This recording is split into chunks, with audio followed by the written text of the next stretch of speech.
YSRCP MP బీదా మస్తాన్ రావు కుమార్తె arrest అయ్యారు. కారుతో ఢీకొట్టి ఓ యువకుడు ప్రాణం పోవడానికి ఆమె కారణంగా గుర్తించిన చెన్నై పోలీసులు మాధురిని అదుపులోకి తీసుకున్నారు.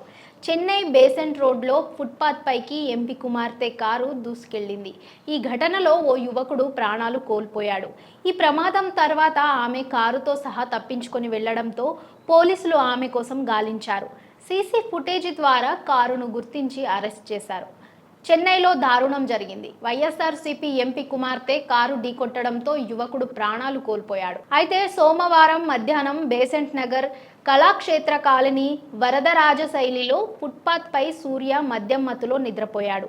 ఆ సమయంలో ఓ కారు ఫుట్పాత్ పైకి వేగంగా దూసుకొచ్చి సూర్యపై ఎక్కింది. ఈ ఘటనలో అతడు తీవ్రంగా గాయపడగా స్థానికులు హుటాహుటిగా ఆసుపత్రికి తరలించగా అక్కడ ప్రాణాలు కోల్పోయాడు. ఈ ప్రమాదానికి కారణమైన కారులో ఇద్దరు మహిళలున్నట్లు తెలుస్తోంది. ఆ కారును నడిపిన మహిళలు అక్కడి నుంచి కారుతో సహా పారిపోయారు. మరో మహిళ ప్రమాదం గురించి ప్రశ్నించిన స్థానికులతో గొడవకు దిగారు. అక్కడి నుంచి వెళ్లిపోయారు. ఆ ఇద్దరు మహిళలు మద్యం మత్తులో ఉన్నట్లు స్థానికులు, సూర్య బంధువులు ఆరోపిస్తున్నారు.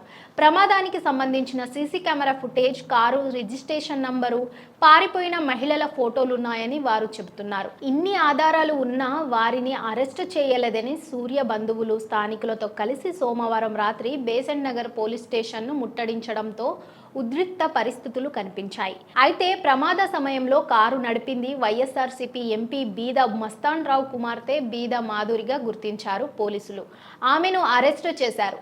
చనిపోయిన సూర్యకు వివాహమైనట్లు తెలుస్తోంది. ఈ ఘటన సోమవారం జరగ్గా ఆలస్యంగా బయటకొచ్చింది. ఈ ప్రమాదంపై ఎంపీ స్పందించాల్సి ఉండగా ఈ ఘటనకు సంబంధించిన పూర్తి వివరాలు తెలియాల్సి ఉంది.